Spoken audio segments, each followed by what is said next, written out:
Hello everyone, मेरा नाम है शिवी और आज हम डिस्कस करने वाले हैं पॉलिटी का क्विक रिवीजन। एक्चुअली पहला जो क्विक रिवीजन था मई 2020 से जनवरी 2021 तक का, वो हमारा कंप्लीट हो चुका है। आज हम जो कंप्लीट करने वाले हैं वो है फरवरी 2021 से अगस्त 2021 तक का पूरा करंट अफेयर का ये क्विक रिवीजन है। ठीक है, ये विद इन 1 आवर हो जाएगा।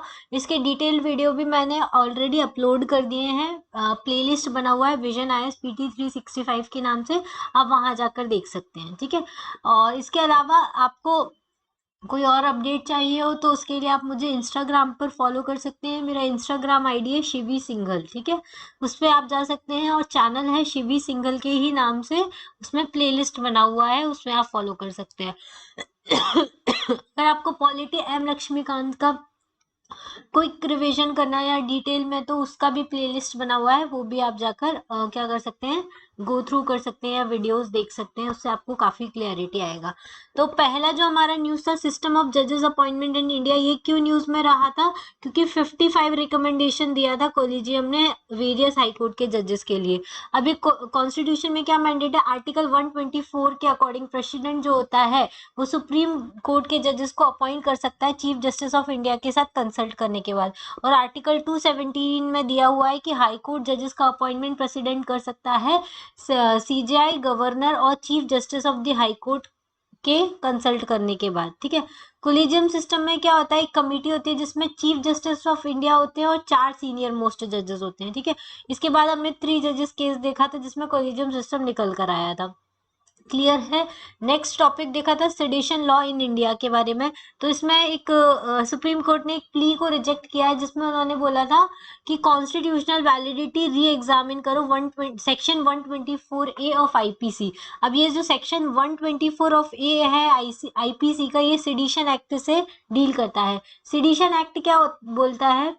इंडियन पीनल कोड का सेडिशन एक्ट ये बोलता है कि अगर आपने कोई भी ऑफेंस कमिट किया है हेट्रेड फैलाने के लिए, या ऐसा कुछ किया है जिसकी वजह से लोग बहुत एक्साइट हो गए, डिसअफेक्शन फैल गया गवर्नमेंट के अगेंस्ट में, लोग अलग अलग तरीके अपना रहे हैं गवर्नमेंट को डिसअफेक्ट करने के लिए, तो उसके लिए सेडिशन लॉ बनाया गया था। ये जो लॉ बनाया गया था वो ब्रिटिश इरा का लॉ है, क्योंकि उस टाइम पे जो फ्रीडम फाइटर्स होते थे वो जो भी गवर्नमेंट पॉलिसीज को क्रिटिसाइज करते थे, ठीक है, लोगों को बताते थे कि उनके साथ क्या गलत हो रहा है, तो उसकी वजह से ये जो ब्रिटिश गवर्नमेंट होती थी वो सेडिशन लॉ उनको लगा देती थी। इसकी वजह से हमारे बहुत सारे फ्रीडम फाइटर जैसे बाल Gangadhar Tilak, any Besant, Ali brothers, Mahatma Gandhi, ये सब लोग इसके लिए जेल भी गए हैं सेडिशन लॉ के अंडर में। ठीक है, फिर थर्ड न्यूज थी यूनिफॉर्म सिविल कोड की। ये न्यूज में क्यों रहा था? क्योंकि अभी अभी सुप्रीम कोर्ट ने सेंटर से एक रिप्लाई मांगा था PIL के लिए, जिसमें उन्होंने gender and religion neutral uniform grounds की बात की है सक्सेशन और इनहेरिटेंस के लिए। मतलब जेंडर और रिलीजन न्यूट्रल होना चाहिए सक्सेशन और इनहेरिटेंस। मतलब जब भी कोई सक्सेशन हो या इनहेरिटेंस हो इंडिया में, तो वो जेंडर बायस्ड नहीं होना चाहिए और ना ही रिलीजन बायस्ड होना चाहिए। यूनिफॉर्म सिंगल सिविल कोड क्या होता है? ये एक सिंगल लॉ होता है जो सारे सिटीजन्स ऑफ इंडिया के ऊपर एप्लीकेबल होता है, उनके पर्सनल मैटर जैसे marriage, divorce, custody, adoption, inheritance के लिए। ठीक है, ऐसा नहीं है कि हिंदू धर्म में अलग तरीके से मैरिज होंगी, मुस्लिम धर्म में अलग तरीके से मैरिज होंगी। जैसे ट्रिपल तलाक था, वो यूनिफॉर्म सिविल कोड के अंदर उसको इनवैलिड कर दिया। क्यों कर दिया? क्योंकि ट्रिपल तलाक जेंडर बायस्ड था और रिलीजन बायस्ड भी था। जेंडर बायस्ड कैसे था? उसमें मेल तलाक दे सकता था, फीमेल नहीं दे सकती थी। रिलीजन बायस्ड कैसे था कि हिंदू और बाकी धर्मों में ऐसा नहीं चलता था, सिर्फ इसमें चलता था मुस्लिम धर्म में। इस वजह से उसको रिप्लेस कर दिया गया। अब आर्टिकल 44 जो है वो यूनिफॉर्म सिविल कोड के बारे में बताता है। ये directive principle of state policy के अंदर आता है, जो जस्टिसेबल नहीं है, लेकिन स्टेट को क्या करना है, उनको धीरे धीरे करके जैसे जैसे रिसोर्सेज आते हैं कंट्री के पास, वैसे वैसे उनको इम्प्लीमेंट करना है। क्लियर है इतना? फिर आते हैं हम government of national capital territory of Delhi amendment किया गया 2021 का। ठीक है, इसमें क्या चेंजेस किए हैं? हार्मोनियस रिलेशन स्टैब्लिश करने की कोशिश की गई है लेजिस्लेचर एंड एग्जीक्यूटिव के बीच में। ठीक है, पहले वाला जो लॉ था उसमें कोई स्ट्रक्चरल मैकेनिज्म नहीं था और कोई क्लियरिटी भी नहीं थी कि कौन से लॉज जो है वो लेफ्टिनेंट गवर्नर के पास जाने चाहिए और कौन से जो है वो दिल्ली गवर्नमेंट के पास जाने चाहिए। तो ये कुछ चेंजेस किए गए हैं। सॉरी। आप इवोल्यूशन देख सकते हैं एडमिनिस्ट्रेशन ऑफ दिल्ली गवर्नमेंट का। तो 1950 में दिल्ली जो है वो पार्ट सी स्टेट में आता था। 1951 में लेजिस्लेटिव असेंबली क्रिएट की गई विद द इलेक्टेड सीएम। फिर 1956 में 69th कॉन्स्टिट्यूशन, नहीं सॉरी, 1956 में स्टेट रीऑर्गेनाइजेशन एक्ट आया जिसमें दिल्ली को क्या बना दिया गया, यूनियन टेरिटरी बना दिया गया, ठीक है। और इसको अब कौन एडमिनिस्ट्रेट करेगा, एडमिनिस्ट्रेटर जो है वो एडमिनिस्ट्रेट करेगा, और उस एडमिनिस्ट्रेटर को कौन अपॉइंट करेंगे, प्रेसिडेंट अपॉइंट करेंगे, ठीक है। फिर 1966 में दिल्ली एडमिनिस्ट्रेशन एक्ट आया जिसमें उसको दिल्ली को मेट्रोपॉलिटन काउंसिल बना दिया गया। फिर 69th कॉन्स्टिट्यूशन अमेंडमेंट एक्ट आया 1991 में, जो बाल कृष्ण कमेटी ने रिकमेंड किया था, और इसके थ्रू जीएनसीटीडी एक्ट 1991 पास किया गया जिसको अभी रिसेंटली अमेंड किया गया है।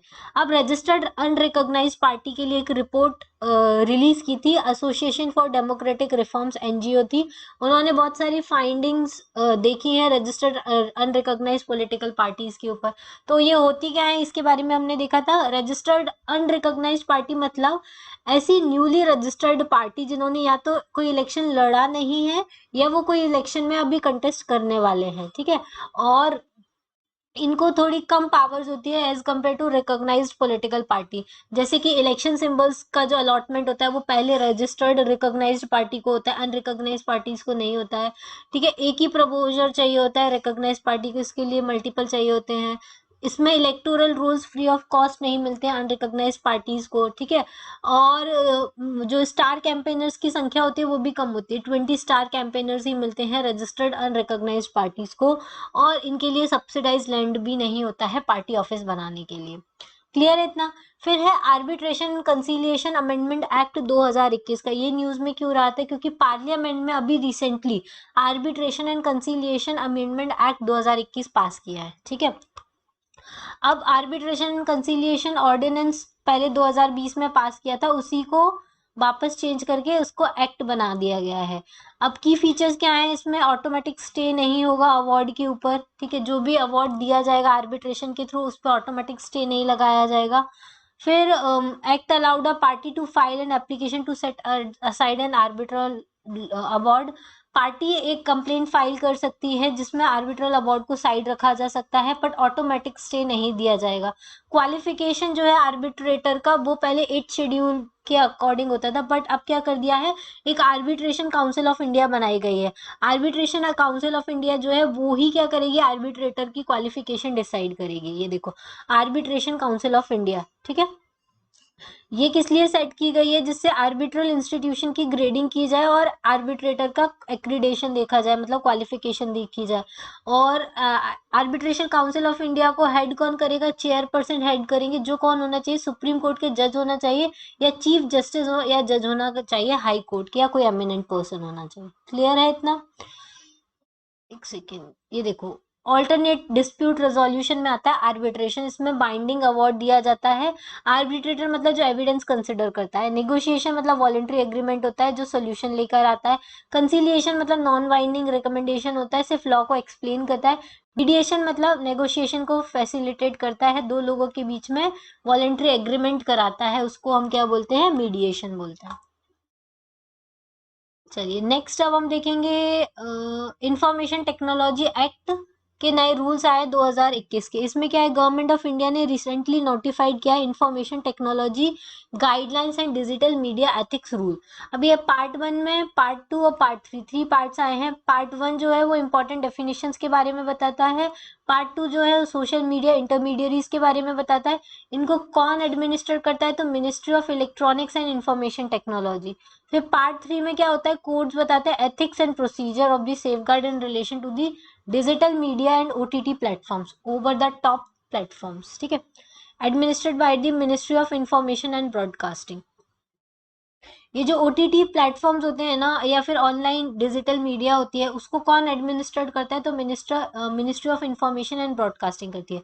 फिर guidelines related to social media intermediaries. Social media intermediaries क्या होती हैं, ऐसे प्लेटफॉर्म जो क्या करते हैं, इंटरेक्शन प्रोवाइड करते हैं दो यूजर्स के बीच में।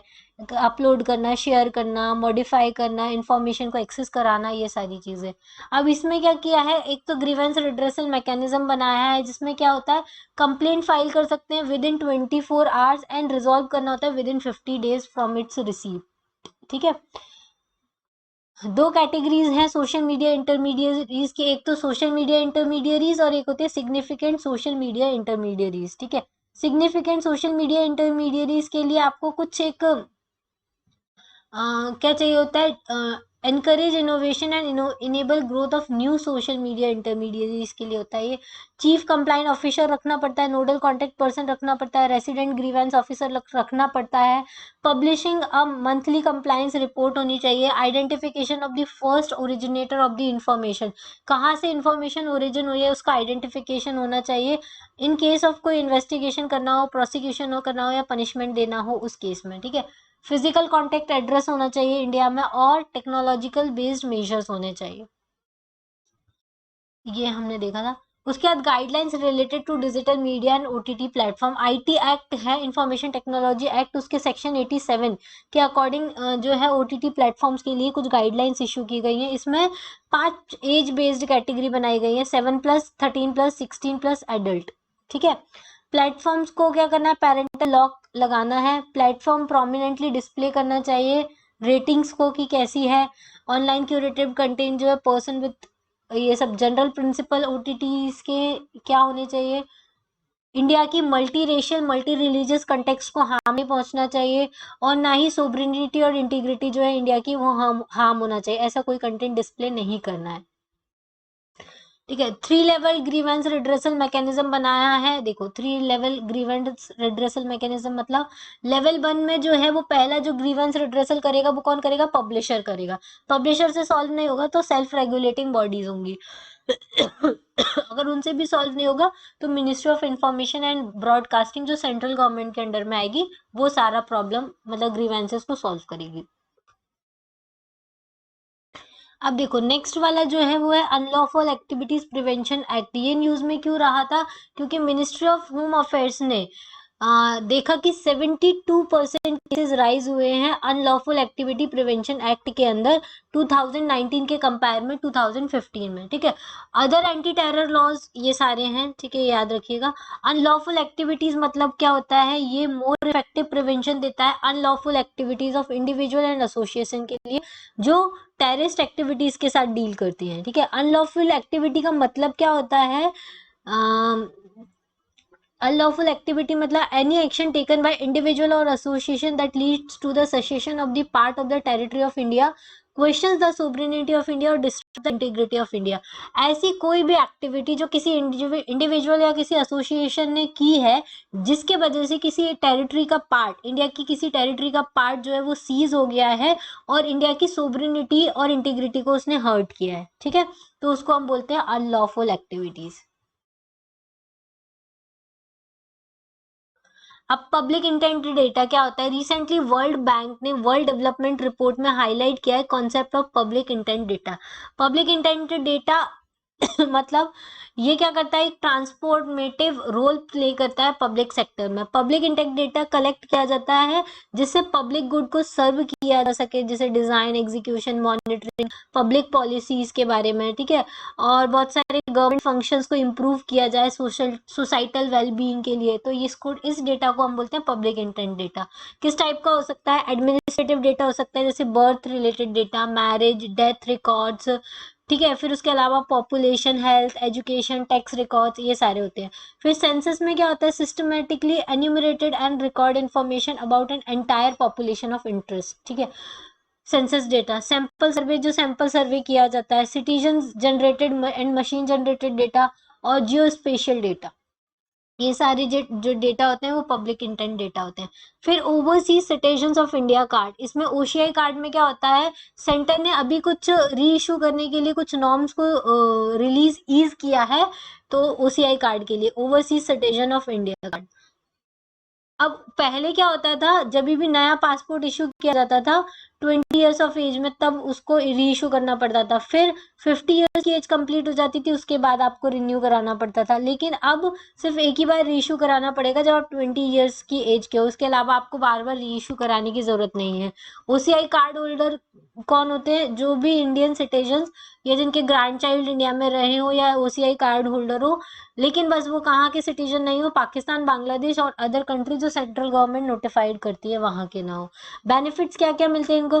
फाइनेंशियल, इकोनॉमिक, एजुकेशन फील्ड मिलती है, इंटर कंट्री अडॉप्शन मिलता है इंडियन चिल्ड्रंस का, प्रोफेशंस परस्यू कर सकते हैं जैसे doctors, dentist, nurses, pharmaceutical advocates, ठीक है। All India pre medical test के लिए अपीयर हो सकते हैं ये सारी चीजें। रिस्ट्रिक्शंस क्या होते हैं? ये लोग वोट नहीं करते हैं, कोई कॉन्स्टिट्यूशनल पोस्ट होल्ड नहीं कर सकते जैसे प्रेसिडेंट, प्राइम मिनिस्टर, जजेस, ठीक है। ना ही कोई पब्लिक सर्विस में अपॉइंटमेंट मिल सकती है। और इनको प्रोटेक्टेड एरिया परमिट लेने की जरूरत है, जैसे अरुणाचल प्रदेश में प्रोटेक्टेड एरिया परमिट लेने की जरूरत होती है।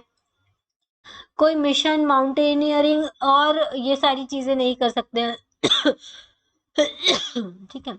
उसके बाद अदर इम्पोर्टेंट न्यूज में आएगा governing council of NITI Aayog.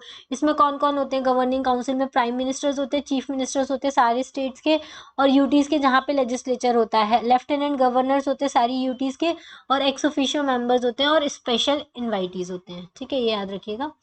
उसके बाद डेमोक्रेसी इंडेक्स हमने देखा था कि इंडिया की पोजीशन जो है वो 53rd आ गई है डेमोक्रेसी इंडेक्स में।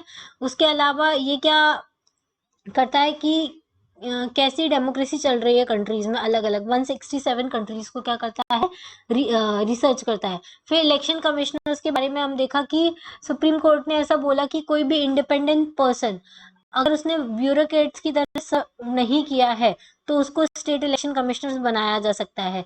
चीफ इलेक्शन कमिश्नर और इलेक्शन कमिश्नर्स ये दोनों कॉन्स्टिट्यूशनल बॉडीज हैं, आर्टिकल 324 में और आर्टिकल 243 के में लिखा हुआ है। इनको प्रेसिडेंट अपॉइंट करता है, इनको भी प्रेसिडेंट अपॉइंट करता है, इनको गवर्नर करता है। इनको रिमूवल के लिए सुप्रीम कोर्ट की, इनको सीईसी के रिकमेंडेशन पे, इसमें भी जजेस के रिकमेंडेशन पे। टेन्योर चीफ इलेक्शन कमिश्नर का 65 ईयर्स होता है और 6 ईयर्स होता है, इनका सेम होता है, ठीक है। फिर ये स्टेट टू स्टेट वेरी करता है। मैंडेट क्या होता है इनको? इसमें कौन, ये इलेक्शन कमिश्नर कौन कौन से इलेक्शन कराता है? प्रेसिडेंट के, वाइस प्रेसिडेंट के और पार्लियामेंट के और स्टेट लेजिस्लेचर के, ठीक है। सेम ये म्युनिसिपैलिटीज और पंचायत के इलेक्शंस कराते हैं। 3 लैंग्वेज पॉलिसी में हमने देखा कि 3 लैंग्वेज अब से 3 लैंग्वेज पॉलिसी लेके आएगी जिसमें हिंदी, इंग्लिश और रीजनल लैंग्वेज को इंक्लूड किया जाएगा। Prevention of insult to the national honour act क्या हुआ था? एक फार्मर की बॉडी को ड्रैप कर रहा था, किसमें? ट्राई कलर में। इसकी वजह से ये न्यूज में रहा था कि जो नेशनल फ्लैग है उसको ड्रैपरी के लिए सिर्फ किसके लिए यूज किया जा सकता है? स्टेट फ्यूनरल्स के लिए या आर्म्ड फोर्सेस के लिए या किसी भी पैरामिलिट्री फोर्सेस के अलावा किसी के लिए भी ये यूज नहीं किया जा सकता। आउटकम बेस्ड बजट किसने निकाला था? झारखंड ने निकाला था। बस यही इतना ही इसमें याद करने लायक है। नो कॉन्फिडेंस मोशन मतलब कि कोई भी, चलिए देखो 97 कॉन्स्टिट्यूशन अमेंडमेंट एक्ट 2011, इसमें क्या किया है? जो पार्ट 9th बी है कॉन्स्टिट्यूशन का, जो कोऑपरेटिव सोसाइटीज के साथ डील करता है, उसके कुछ पार्ट को क्या कर दिया है? रिमूव कर दिया गया है, ठीक है। कुछ पार्ट को रिमूव कर दिया गया है सुप्रीम कोर्ट की 3 जजेस बेंच ने। अब कोऑपरेटिव क्या है? ये एक स्टेट सब्जेक्ट है, ठीक है। और इसके अलावा ये जो कॉपरेटिव्स होते हैं वो मेनली स्टेट, इनके पास जो एक्सक्लूसिव लेजिस्लेटिव पावर होती है स्टेट लेजिस्लेचर की होती है, ठीक है। वॉलेंट्री एसोसिएशन है ये इंडिविजुअल्स का, जिसमें जिसका कॉमन गोल होता है वो सब लोग साथ में मिलकर आते हैं और अपने इस कॉमन गोल को अचीव करने की कोशिश करते हैं। तो उनके पास जो भी रिसोर्सेज होते हैं उनका यूटिलाइज करके उनका जो कॉमन गोल है उसको अचीव करते हैं, उसको बोलते हैं हम कोऑपरेटिव सोसाइटी, साथ में मिलकर आते हैं। कोऑपरेटिव मूवमेंट जो सबसे पहले स्टार्ट हुआ था वो 1844 में स्टार्ट हुआ था इन ब्रिटेन। 28 वीवर्स ने स्टार्ट किया था। और देखो कोऑपरेटिव जो सोसाइटीज के बारे में हमारे यहाँ पे 2 चीज इंसर्ट की गई थी, एक तो आर्टिकल 43 बी और पार्ट 9th बी, ये 2 चीजें क्या की गई थी? इंसर्ट की गई हैं कॉन्स्टिट्यूशन में, जो किसके साथ डील करती है? कोऑपरेटिव सोसाइटीज के। अब कोऑपरेटिव प्रिंसिपल्स क्या होते हैं? तो देखो ऑटोनॉमी और इंडिपेंडेंस होती है, इसमें वॉलंटरी एंड ओपन मेंबरशिप होती है, कोई भी आके ज्वाइन कर सकता है और भी छोड़ भी सकता है। कंसर्न होती है कम्युनिटी के लिए, जो सोसाइटी है उसके लिए ये काम करती है। कोऑपरेटिव होता है अमंग द कॉपरेशन होता है कॉपरेटिव्स के बीच में। एजुकेशनल ट्रेनिंग एंड इंफॉर्मेशन के लिए किया जाता है। डेमोक्रेटिक मेंबर कंट्रोल होता है और मेंबर्स इकोनॉमिक पार्टिसिपेशन होता है। क्लियर है इतना। अब ये लोग जो है वो इनका मेन ऑब्जेक्टिव क्या होता है कि जो पुअर पीपल है उनको गुड्स प्रोवाइड करना at the lower prices, goods और सर्विसेज प्रोवाइड करना लोअर प्राइसेस पे, ठीक है, जिससे कि जो और ये क्या करते हैं, एलिमिनेट कर देते हैं मिडिल मैन और सप्लाई को बेटर सर्विसेज प्रोवाइड करने की कोशिश करते हैं। अच्छा, एक और क्वेश्चन पूछा जा सकता है, फादर ऑफ कोऑपरेटिव मूवमेंट कौन होते हैं? तो सर फ्रेडरिक निकोलसन जो होते हैं वो उनके फादर ऑफ कोऑपरेटिव मूवमेंट्स होते हैं, ठीक है। अब कास्ट सेंसस दूसरा क्या था, इसमें न्यूज में क्यों रहा था? तो बहुत सारी पॉलिटिकल पार्टीज ने इस बार डिमांड किया है कि कास्ट बेस्ड सेंसस होना चाहिए 2021 का। कास्ट सेंसस क्या होता है, आप क्या समझते हो कास्ट सेंसस से? ओके, इसमें क्या होता है, जो भी फरवरी से लेके अप्रैल 2021 तक करंट अफेयर कंप्लीट हो चुका है। अब मई 2021 से जून 2021 का अपडेटेड पार्ट 2 वाला पार्ट हम डिस्कस करेंगे। इसमें भी हम ऑलरेडी पॉलिटी वाला पार्ट कवर कर चुके हैं, तो ये वाला पार्ट हम क्विक रिवीजन में इंक्लूड कर लेते हैं, जिससे आपका पूरा एक ही वीडियो में पूरा पॉलिटी का करंट अफेयर रह जाएगा फरवरी 2021 से लेके अगस्त 2021 तक का, ठीक है। तो क्या क्या न्यूज में रहा था उस टाइम? ट्रिब्यूनल्स जो थे वो न्यूज में रहे थे, और ये क्यों न्यूज में रहे थे? क्योंकि सेंटर ने क्या किया था, ट्रिब्यूनल रिफॉर्म्स लेके आया है। सिर्फ हमारे यहाँ पे क्या होता था, जितने भी एफिलिएट ट्रिब्यूनल की लिस्ट बनाई जाती थी, किया है, अबॉलिश कर दिया गया है और उनके जुरिसडिक्शन को ट्रांसफर कर दिया है एग्जिस्टिंग जुडिशियल बॉडीज में, ठीक है। नहीं बनाई ऑर्डिनेंस लेके आए थे जिसमें उन्होंने अमेंडमेंट किया था फाइनेंस एक्ट 2017 में, जिसके अकॉर्डिंग जो नंबर ऑफ ट्रिब्यूनल्स है उनको रिड्यूस करके कितना स्टेट लेवल 19 लेकर आ गए थे फ्रॉम 26, मतलब पहले 26 ट्रिब्यूनल्स मिनिस्टर ऑफ जल शक्ति का मर्ज करके दूसरे या तो अबॉलिश कर दिया है या मर्ज कर दिया, और उसका अच्छा कौन सी ईयर के बजट में मिनिस्ट्री ऑफ जल शक्ति हो गया है? अब ये बॉक्स में बताइए, इनका जो कंपोजिशन होता है क्या बोला है द्वारा होता है सर्च कम सिलेक्शन कमिटी और कृष्णा रिवर मैनेजमेंट कम भी यही डिसाइड ने क्या बोला है सर्च कम सिलेक्शन कमिटी में क्या होता है, चेयरपर्सन और मेंबर ऑफ कृष्णा कम जो होते हैं will be appointed on the recommendation organisation act 2014 ये जो चेयरपर्सन और ये सारे जो है वो कैसे अपॉइंट होते हैं? सर्च कम सिलेक्शन कमिटी की रिकमेंडेशन है, उसको हेड कौन करता है? Chief justice of India river का, कृष्णा रिवर का, पेरियार रिवर का, गोदावरी रिवर का, 4 इयर्स का होता है, या फिर उनकी एज 70 इयर्स ना हो जाए तब तक का उनका टर्म होता है, ठीक है। और जो मेंबर्स होते हैं उनके लिए कर्नाटक होता है और 67 और पुडुचेरी के बीच, क्लियर है इतना?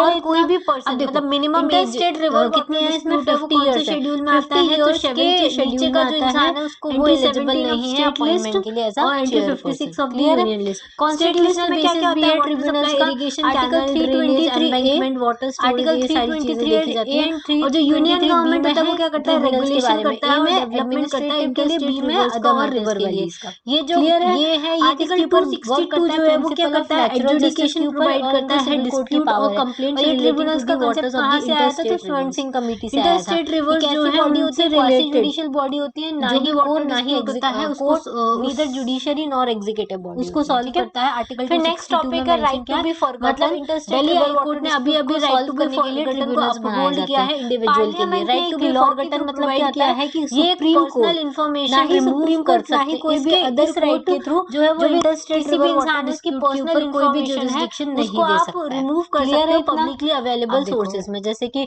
इंटरनेट ये सब के बारे में कुछ पढ़ा है आप उसको कर सकते हैं कि interstate river water data bill आया था 2019 का, फिर रिमूव कर सकते हैं, तो इसको बोलते हैं राइट टू बी फॉरगॉटन। फिर ये याद रख सकते हैं नेशनल वाटर इंफॉर्मेटिक सेंटर्स जो है, देखो वो ये जो आरटीबीएफ में क्या है वो हर जगह यूज नहीं कर सकते, मतलब कहां डेटा मेंटेन करती है इस, और एक वेब ये जो राइट टू इंफॉर्मेशन सिस्टम है ये क्या करता है, यहाँ पे सेंटर जो है वो लीगल ऑब्लिगेशंस हो गए, पब्लिक इंटरेस्ट में कुछ काम चल रहा है या कोई पर्पस है पब्लिक इंटरेस्ट में या साइंटिफिक और हिस्टोरिकल रिसर्च चल रही है या फिर डिफेंस और लीगल क्लेम्स है, तो इन सारी किया 2021 में फॉरगॉटन का यूज नहीं कर सकते किया गया है। तो नेक्स्ट रूल ऑफ लॉ 2015 को अमेंड किया गया। Recently chief justice of India ने ऐसा डिलीवर किया रूल 18 साल से कम एज का है, रूल ऑफ लॉ के ऊपर जुवेनाइल, और उन्होंने बोला है कि जो स्टोरी है ये जो चिल्ड्रन होते हैं अगर वो nothing but the story of civilisation of इनको केयर एंड प्रोटेक्शन जैसा रूल ऑफ लॉ होता है उसी के हिसाब से है जो ह्यूमंस है वो सिविलाइज होते हैं। अच्छा उन्होंने ऐसा बोला, ये जो लॉ है ये प्रोवाइड करता है कि जो जुवेनाइल है एबीडीआईसी ने बोला था कि रूल ऑफ लॉ मतलब होता है 16 से 18 के बीच में है अगर वो कुछ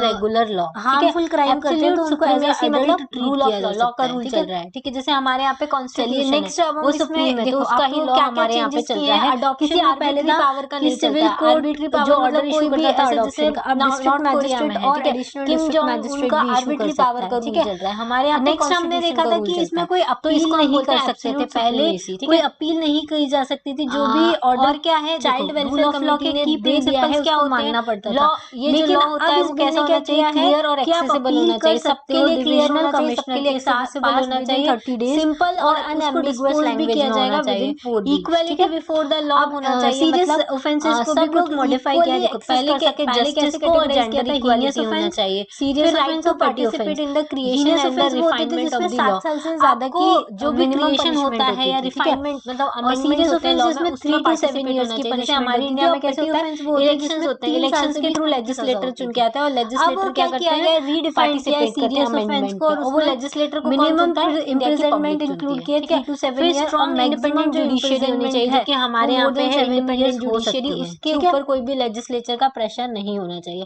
अब इम्पोर्टेंस क्या है, कोड क्या होता है, देखो ये सोशल जस्टिस को इंश्योर करेगा, ठीक है, दूसरा ये प्रिजर्व करेगा डेमोक्रेसी का ट्रायल होता था, अगर लेस देन 7 years है तो उसका ट्रायल जो होता था वो जुडिशियल मैजिस्ट्रेट के पास नहीं कर सकता कोई भी पावर का इसमें। फिर प्रोटेक्शन ऑफ फंडामेंटल राइट्स किया जाएगा, ह्यूमन राइट्स के लिए अच्छा है, फिर कॉन्स्टिट्यूशनलिज्म को इंश्योर करता है। अब इंडिया में रूल ऑफ लॉ और इंडियन कॉन्स्टिट्यूशन में रूल ऑफ लॉ का क्या रोल है, देखो पहले तो हमारे यहाँ पे रूल ऑफ लॉ जो है वो बेसिक स्ट्रक्चर है इंडियन कॉन्स्टिट्यूशन का, मतलब इसको अमेंडमेंट के थ्रू चेंज नहीं किया जा सकता, बेसिक स्ट्रक्चर में आता है। फिर है सुप्रीमेसी ऑफ द कॉन्स्टिट्यूशन, क्योंकि हमारे यहाँ पे कॉन्स्टिट्यूशन जो है वो सबसे सुप्रीम है। चिल्ड्रन वेलफेयर कमेटी जो है वो जुडिशियल रिव्यू की बात करता है, लॉ के जो भी लॉ बनाया है उसको जुडिशियल हर डिस्ट्रिक्ट में, और कुछ क्राइटेरिया थे इनके अपॉइंटमेंट के मेंबर्स के, जैसे कि equal protection of law, person है वो हेल्थ एजुकेशन और वेलफेयर ऑफ चिल्ड्रन में इन्वॉल्व होना चाहिए, और उसके पास चाइल्ड साइकोलॉजी, गरीब साइकाइट्री, सेम क्राइम के लिए दोनों को सेम सजा मिलेगी, इसको बोलते हैं इक्वलिटी। अब इन्होंने मॉडिफाई करके क्या बोला है कि एडिशनल क्राइटेरिया डाले हैं कि सिमिलर चिल्ड्रन वेलफेयर कमेटी के एलिजिबल कौन होगा, केवल किया जाता है। जैसे आपने वो एग्जांपल देखा होगा, वायलेशन का ग्राउंड मैच चल रहा है, ठीक है, एक यहाँ नीचे खड़ा है, नहीं करेगा। अब इस ठीक है, ये बंदे की हाइट ऑलरेडी ज्यादा है, किसी भी सर्विस से डिसमिस नहीं हुआ तो उसको चाइल्ड देंगे,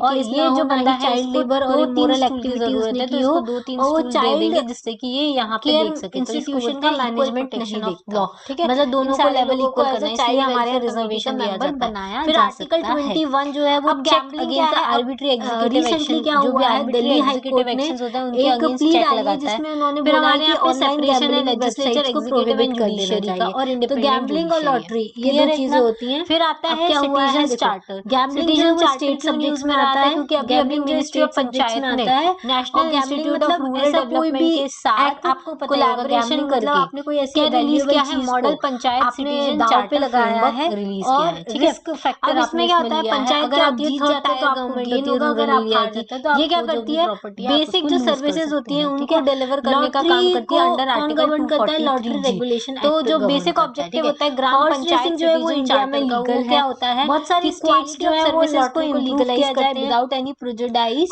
ठीक है, गेमलिंग भी बहुत सारी जगह अलाउड है, लीगलाइज किया जाए, गोवा, सिक्किम, नागालैंड एंड दमन। इससे क्या है प्रोफेशनलिज्म लेके आएगी पंचायत, जबकि महाराष्ट्र में गैम्बलिंग जो प्रोहिबिट किया गया है, सर्विस डिलीवरी है उसको इवैल्यूएट करेगी।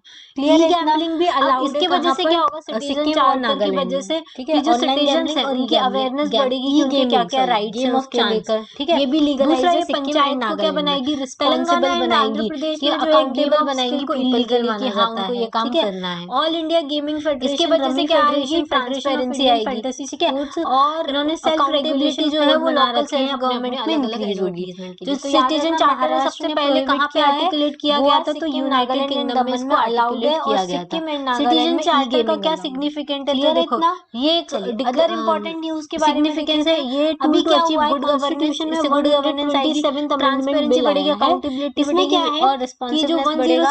इसके बाद ये एक्ट सर्विस प्रोवाइड करेगा in the time bound manner addressing their क्या दिया था, और इसमें जो भी ग्रीवेंसेस दिया था उनको भी एड्रेस किया जाएगा, और ये इंश्राइन करेगा trust between the service provider and it's user. उसी में चेंजेस करने के लिए उसके अकॉर्डिंग ट्रस्ट मेंटेन देने के बाद जो पावर प्रिंसिपल क्या है, सिटीजन चार्टर सेंटर के हाथ में आ गई थी, लेकिन जो पहले तो चॉइस मिल जाएगी जहां पे भी पॉसिबल होगा, स्टैंडर्ड मेंटेन हो जाएगा कि स्पेसिफिक स्टैंडर्ड की चीजें सर्विसेज हमको मिलेगी। इस वजह से ये बिल सर्विसेज की वैल्यू जो है टैक्स पेयर की मनी उसकी वैल्यू की जाएगी, जो अकाउंटेबिलिटी बढ़ेगी इंडिविजुअल की भी और ऑर्गेनाइजेशन की, और ट्रांसपेरेंसी बढ़ेगी रूल्स में, प्रोसीजर में, स्कीम्स में, ग्रीवेंसेस में, ठीक है। उसके बाद अदर इंपॉर्टेंट न्यूज में हमने देखा था ऑफिशियल लैंग्वेज का क्या मैटर आया था, जो तुलु स्पीकर्स है कि ये उन्होंने ऑफिशियल लैंग्वेज की डिमांड की। अब ये तुलु लोग कहाँ रहते हैं, ये तुलु एक द्रविडियन लैंग्वेज है, जबकि ये जो कोस्टल डिस्ट्रिक्ट में बोली जाती है। तो कर्नाटक के दो डिस्ट्रिक्ट है, एक तो दक्षिण कन्नड़ और एक उडुपी, ठीक है, और एक कासारगोड जो है केरल यहाँ पे बोली जाती है। ऑफिशियल लैंग्वेज आइडेंटिफाई करता है या नोटिफाई कर सकता है स्टेट, 343 से लेके 351 के बीच में आती है। क्लियर है? चलिए नेक्स्ट है हमारा सेक्शन 62 लैंग्वेज है अमेंडमेंट के थ्रू बाकी की लैंग्वेज। अब क्या हुआ, इनिशियली 14 लैंग्वेजेस थी, फिर बाकी लैंग्वेज जो है वो अमेंडमेंट के थ्रू एक्सप्रेस किया है कि सिग्निफिकेंस क्या होता है इस सेक्शन के अंदर आने के बाद, क्या कर रही है, केसेस को लैंग्वेज ऑफ नेशन का दर्जा मिल जाता है। मार्च 2015 में जो होता है वो रिकॉग्नाइज करने लगता है लैंग्वेज को, एमपी एमएलए जो है वो दिया था लैंग्वेज में बोल सकते हैं। ये क्या कर रहा था, राइट ऑफ फ्री स्पीच, वो ऑल इंडिया कॉम्पिटिटिव एग्जाम्स में लिख सकता है उस लैंग्वेज को। क्या कर रहा था, इम्बैलेंस कर रहा था, और जो बैलेंस होना चाहिए, राइट एंड रीजनेबल जिसका नाम है, दोनों को क्या कर रहा था वो कौन नंबर की डिस्ट्रिक्ट बनी, 23rd नंबर की डिस्ट्रिक्ट बनी है, ठीक है। जो नई डिस्ट्रिक्ट बना 66 ये है क्या, ये क्या किया था, इसने क्रिमिनलाइज किया था मैसेज थ्रू अ कंप्यूटर और द अदर कम्युनिकेटेड डिवाइस। अगर आप कोई भी ऐसा मैसेज भेजते हो जिसकी वजह से पब्लिक भड़क सकती है तो उसको क्रिमिनलाइज करता था ये सेक्शन 66A। इस वजह से इसको इनवैलिड कर दिया। अब कोंगू नाडु क्या है, कोंगू नाडु कॉमनली जो है वो वेस्टर्न तमिलनाडु को बोला जाता है। कोंगू नाडु इसका नाम इसलिए पड़ा क्योंकि वहां पे कोंगू करके एक ओबीसी कम्युनिटी रहती है, ठीक है, कोंगू विलाला करके एक ओबीसी कम्युनिटी रहती है, उसी के नाम पे इसका नाम कोंगू नाडु पड़ा है, ठीक है। कोंगू का मतलब क्या होता है, अनड्यूलेटिंग लैंड, ऐसा लैंड जो किसी भी काम का नहीं है, used for anything which cannot be used for anything। Second century से 9th सेंचुरी तक जो मेजर पार्ट था कोंगो रीजन का उसको किसने कॉन्कर कर लिया था, गंगा डायनेस्टी ने कॉन्कर कर लिया था। और ये जो फॉलोअर्स होते हैं वो जैनिज्म के फॉलोअर्स होते हैं। क्लियर है इतना? ये देखो ये वाला जो एरिया है इसको बोलते हैं हम कोंगू नाडु, ठीक है। क्लियर है इतना? चलिए ये हमारा पॉलिटी का करंट अफेयर कंप्लीट हो गया है फरवरी 2021 से अगस्त 2021 तक का, ठीक है। अगर आपको ये वीडियो पसंद आता है तो प्लीज आप मुझे लाइक कीजिए, इसको शेयर कीजिए अपने फ्रेंड्स के साथ, उन्हें भी बताइए कि विजन आईएएस का PT 365 का पॉलिटी का combined quick revision video available है। और आप क्या कर सकते हैं, मुझे फॉलो कर सकते हैं, मेरे चैनल का नाम है शिवी सिंघल। इसमें मैं, अगर आप यूपीएससी एग्जाम की प्रिपरेशन कर रहे हैं और जीपीएससी एग्जाम की प्रिपरेशन कर रहे हैं तो आप मेरा चैनल फॉलो कर सकते हैं, ठीक है। मैंने पॉलिटी की रिवीजन सीरीज भी बना रखी है एम लक्ष्मीकांत से, वो भी आप फॉलो कर सकते हैं। जल्द ही मैराथन सेशंस भी आएंगे पॉलिटी के, हिस्ट्री के, इकोनॉमी के। हाँ, और हिस्ट्री का मैंने क्लास 11th एंड 12th की तमिलनाडु हिस्ट्री की समरी मैंने अपलोड कर रखी है, उसके टोटल 33 वीडियोज है क्लास 11th एंड 12th की समरी। वो जो समरी बनाई है वो मैप्स के साथ बनाई गई है, तो एक बार आप जरूर वो सीरीज को देखिए अगर आपको हिस्ट्री पढ़ना है क्लास 11th एंड 12th की, ठीक है। और ये जो हिस्ट्री होती है वो काफी इंपॉर्टेंट होती है सारे स्टेट सर्विसेज एग्जाम के लिए और यूपीएससी एग्जाम्स के लिए। अधिकतर क्वेश्चंस जो होते हैं वो तमिलनाडु की क्लास 11th और 12th की बुक से फ्रेम किए जाते हैं, ठीक है। तो आज के लिए इतना ही। Thank you, thanks for watching.